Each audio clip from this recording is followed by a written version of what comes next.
नमस्कार दोस्तों, मैं विष्णुकांत मिश्रा यूजर्स इंडिया के इस विशेष प्रोग्राम कड़क इंडियन के दूसरे अंक में हम बात करेंगे कनाडा के राष्ट्रीय अध्यक्ष या कनाडा के प्रधानमंत्री जस्टिन ट्रूडो, जो कि कल गुरु नानक जयंती के अवसर पर कनाडा में भारतीय कम्युनिटी के द्वारा आयोजित एक विशेष ऑनलाइन इवेंट में उन्होंने कमेंट किया है भारत में चल रहे किसान आंदोलन के विषय में। तो इस विषय पे हम बात करेंगे, लेकिन उसके पहले हम ये देख लेते हैं कि आखिर कनाडा के प्रधानमंत्री जस्टिन ट्रूडो ने भारत में चल रहे किसान आंदोलन के विषय पे बोला क्या है। जस्टिन ट्रूडो के शब्द मैं आपको हिंदी में ट्रांसलेशन कर रहा हूँ। उन्होंने इंग्लिश में वक्तव्य अपना दिया है कि यह उनकी लापरवाही होगी यदि वह भारत से आ रही किसान आंदोलन की खबर पर कुछ नहीं करते या ध्यान देते। स्थिति चिंताजनक है और हम सभी परिवार व दोस्तों को लेकर चिंतित हैं। हम आपकी सच्चाई से वाकिफ़ हैं। हम आपको यह आश्वस्त करना चाहते हैं कि हम शांतिपूर्वक प्रोटेस्ट के समर्थन में हमेशा आपके साथ रहेंगे। हम बातचीत के महत्व को समझते हैं और इसलिए हम कई माध्यमों से भारतीय अथॉरिटीज़ को अपनी चिंता से या अपने कंसर्न से अवगत करा दिया है। यह वक्त हम सभी के लिए एक साथ खड़े होने का है। दोस्तों, कनाडा के प्रधानमंत्री जस्टिन ट्रूडो के इस वक्तव्य को हम दो तरीके से देख सकते हैं, दो नज़रिए से देख सकते हैं। एक तो हम पहले दृष्टितः इसको हास्यास्पद मानकर ये किसी के राष्ट्राध्यक्ष का बयान है, हमारे देश के आंतरिक विषय में क्या लेना देना है, तो इसको सीरियस नहीं लेते हैं। दूसरा, जैसा कि मैं चेक कर रहा था कि भारतीय विदेश मंत्रालय की तरफ से या विदेश मंत्री की जयशंकर प्रसाद जी की तरफ से कुछ अभी रिवर्ट हमें देखने को ट्विटर पे नहीं मिला। ट्विटर पे ये ट्रेंड कर रहा है, वो अलग विषय है, लेकिन अभी भारतीय जो सरकार है, भारत सरकार की तरफ से ऐसा कोई रिप्लाई नहीं आया है। तो हम इसको ज़्यादा तुलना देते हुए इग्नोर कर सकते हैं। दूसरा, हम ये भी ध्यान देना पड़ेगा कि यह किसी राष्ट्राध्यक्ष का बयान है और उस राष्ट्राध्यक्ष का जहां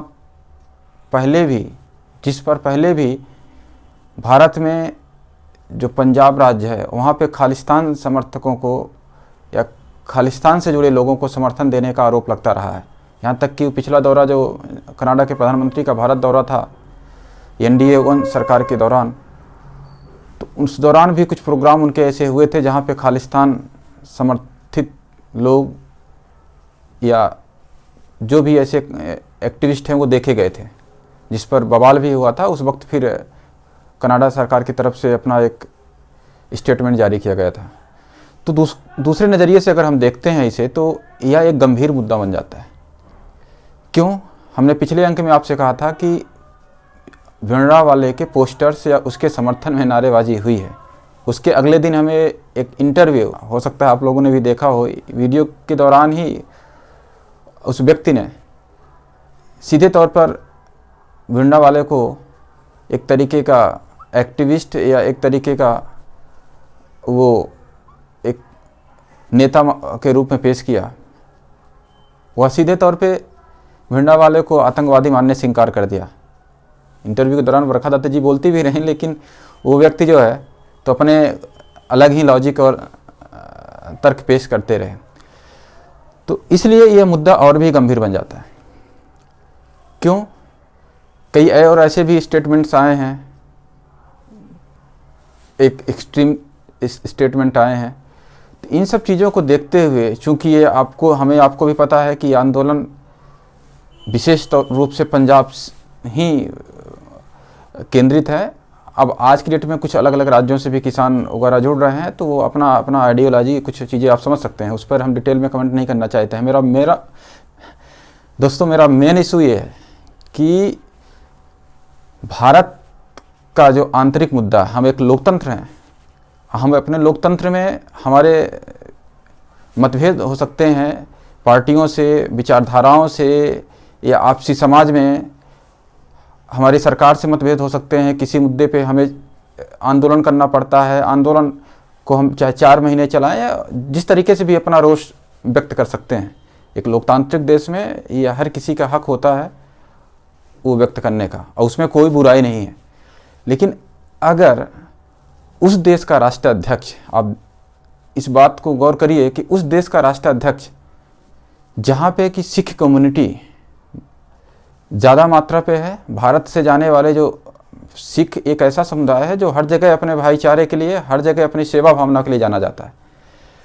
कनाडा में वो एक अच्छे संख्या में, एक अच्छी संख्या में मौजूद है, और वहाँ पे रह के बीच बीच में एक ऐसे कुछ घटनाएं सुनने को मिलती हैं, ऐसे घटनाक्रम होते रहते हैं जहाँ पे हम देखते हैं कि जो भारत में खालिस्तान आंदोलन को फिर से जगाना चाहते हैं, फिर से उभारना चाहते हैं, उनको समर्थन देने में कनाडा की सरकार डायरेक्टली इनडायरेक्टली इन्वॉल्व रहती है।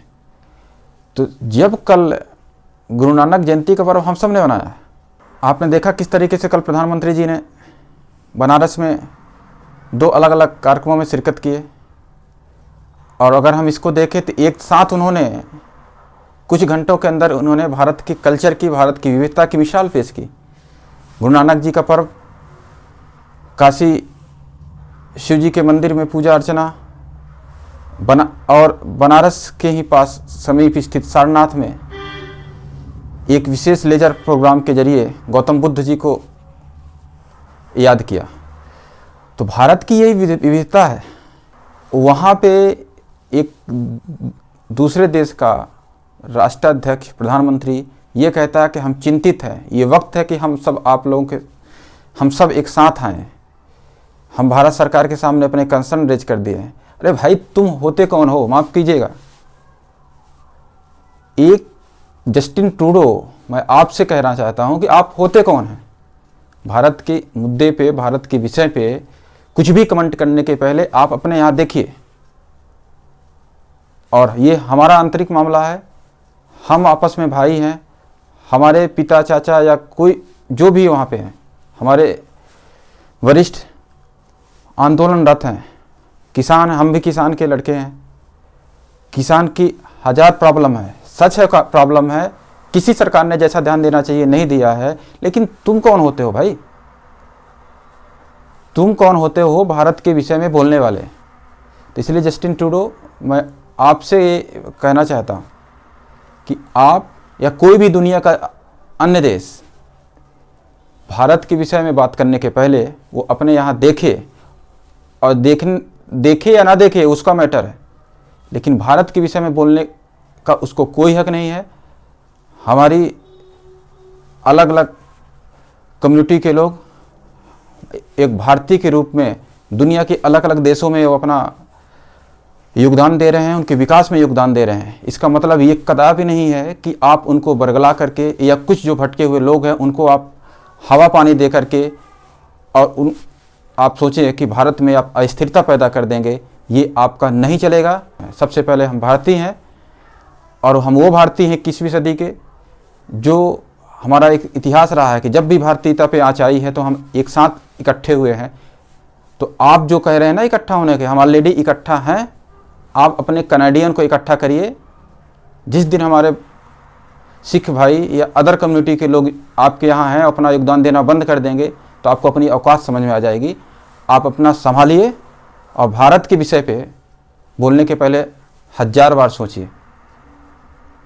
और हम भारतीय नेताओं से और अपने सभी देशवासियों से भी एक अपील करना चाहते हैं कि हमारा आंदोलन है, आपकी मांगें हैं, जायज़ हो नाजायज़ हो, वो आप रखिए सरकार के सामने, रोड के में आंदोलन करके रखिए, आप बातचीत करके रखिए, जैसे भी रखिए, जैसे आपको लोकतांत्रिक तरीके से अच्छा लगता है आप रखिए।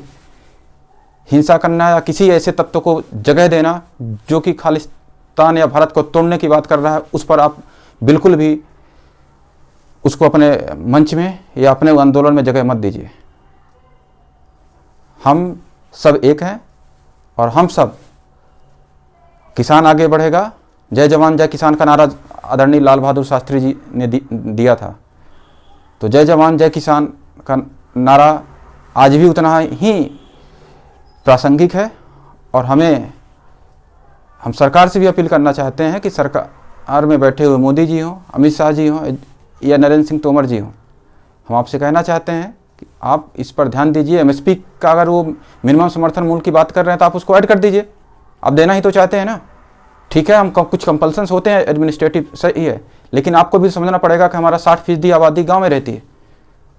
अगर हमारी 60% से ज़्यादा आबादी गाँव में रहती है, हमारे यहाँ अगर 15 से 16 करोड़ किसान जो है से अधिक ही अगर वो खेती करते हैं, तो आप जो भी देना चाहते हैं डिमांड आप वहाँ पे, इकोनॉमिक डाउन है, डिमांड वहाँ पे आप जनरेट करिए। अगर आप ज़्यादा पैसा देंगे तो उनकी डिमांड ही तो बढ़ेगी। तो आप देखिए, जैसे भी सॉल्व करके, आप हमसे बेहतर तरीके से आप समझते हैं, जैसे भी करके आप इस मुद्दे को सही तरीके से हल करने की कोशिश कीजिए। और अंत में हम अपने सिख भाइयों से और सभी देशवासियों से भी ये कहना चाहते हैं कि आप भारतीयता को और भारतीय एकता को, हमारी जो विविधता में एकता है, मिसाल है, उसको आप जीवंत रखें। और किसी भी ऐसे, चाहे राष्ट्राध्यक्ष हो, दुनिया का कोई भी हो, कितना भी महान क्यों, उसको अपने आंतरिक मुद्दों पर बोलने के लिए बिल्कुल भी कोई भी हक ना दे। और इसी के साथ हम आज के अंक में अपनी वाणी को विराम देते हैं। बहुत बहुत धन्यवाद। जय हिंद, जय भारत।